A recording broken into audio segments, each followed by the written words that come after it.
As he stepped out of the teleportation booth, Thomas felt a familiar sense of disorientation. The pastel hues of the reception lounge seemed to swirl around him, a mad whirlwind of pink and blue and yellow. He blinked twice, thrice, and when his eyes focused, the colors had resolved into a tranquil atmosphere, complete with soft music and the gentle hum of conversation.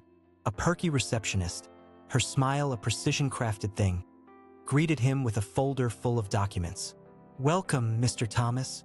Congratulations on winning the intergalactic lottery. You are now the proud owner of a planet." Thomas's gaze wandered to the folder, his mind still reeling from the teleportation aftereffects. Planet? He had bought a ticket on a whim, never expecting to win. "A planet, you say?" The receptionist nodded, her smile unwavering. "That's right. Planet 874523b. A lovely little world in the Outer Rim. The Galactic Commission has certified it as habitable, and our survey indicates excellent prospects for terraforming." Thomas's eyes scanned the folder's contents, his brain struggling to comprehend the sheer scale of his prize. Planet, his own planet. The possibilities swirled in his head like a vortex. As he delved deeper into the folder, Thomas discovered that his new planet came with a few quirks.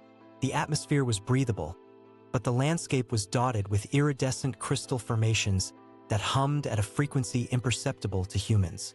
The native flora was carnivorous, and the fauna included massive, sentient creatures that defied categorization. Thomas's initial excitement began to wane as he grasped the enormity of his responsibility. He wasn't a terraforming expert or a xenobiologist. He was a data analyst, comfortable in front of a console, not stomping through alien jungles. Just as he was contemplating the logistics of hiring a team to manage his new planet, a gentle chime announced an incoming message. The receptionist's console beeped, and she turned to him with a concerned expression. "Mr. Thomas, it appears there's an issue with your planet.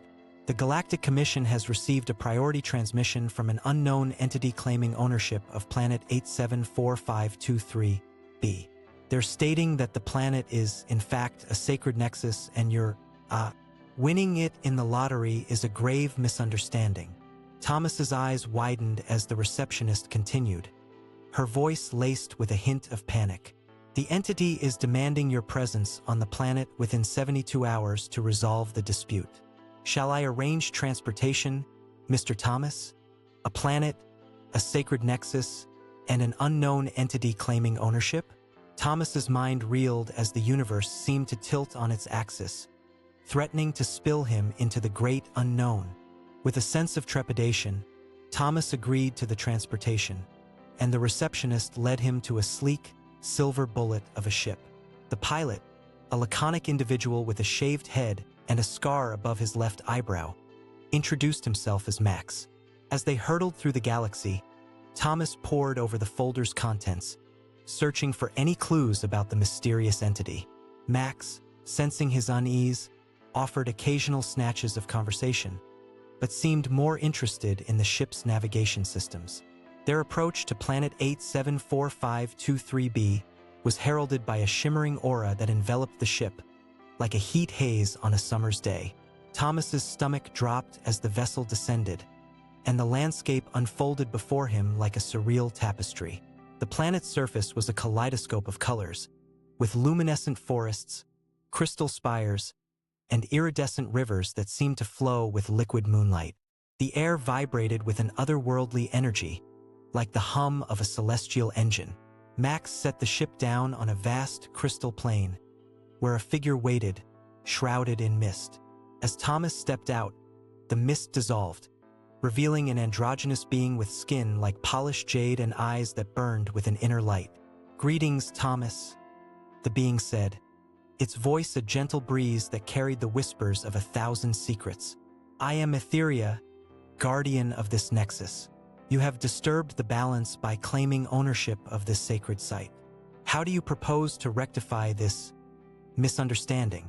Thomas swallowed hard, sensing the weight of the universe bearing down upon him. He was just a data analyst, lost in a sea of intergalactic politics and mystical energies. Yet, He knew he had to respond, to salvage the situation before it careened out of control. I didn't mean to disturb the balance," Thomas stammered, trying to process the surreal scene unfolding before him. "I just won the planet in a lottery, and I didn't realize it was a sacred site." Etheria's gaze seemed to bore into his very soul, as if searching for any hidden motives. "A lottery," the being repeated, its voice tinged with a hint of amusement. "Fascinating. Humans and their love of chance. Very well, Thomas. To rectify this situation, I shall propose a challenge to you." Thomas's instincts screamed warning signals as Etheria continued. "You will participate in the Celestial Waltz, a ritual that will determine the true owner of this planet. The waltz is an ancient, mystical dance, one that will reveal the deepest desires of your heart. If you succeed, the planet shall be yours. But if you fail..." Etheria's eyes flashed with an otherworldly intensity, and Thomas felt a shiver run down his spine. "The consequences will be dire, not just for you, but for the fabric of reality itself." Thomas's mind reeled as he struggled to comprehend the stakes. A mystical dance? The Celestial Waltz? It sounded like a scene from a fantasy holofilm. And yet, the gravity of Etheria's words was undeniable. The Guardian's hand extended, offering a small, delicate box. Within this box lies the Celestial Waltz's focal crystal. Attune yourself to its rhythm, and you shall be prepared for the challenge. But be warned, Thomas, the crystal's power comes at a price. Are you prepared to pay it? Thomas's hand closed around the box, the crystal's energy thrumming through his veins like a siren's call. He felt the universe holding its breath, waiting for his response. As Thomas opened the box, a warm, golden light spilled out, filling him with an unsettling sense of longing. The crystal, a shimmering orb, pulsed with an eternal rhythm, as if it had been the heart of a star. Without thinking, Thomas reached out, and his fingers closed around the crystal. The world around him dissolved, replaced by a kaleidoscope of memories, each one a fragment of his deepest desires. He saw himself as a child, staring up at the stars, dreaming of adventure. He saw himself as a young man, lost in the neon-lit streets of New Eden, searching for purpose. He saw himself as a data analyst, trapped in a sea of ones and zeros, yearning for something more.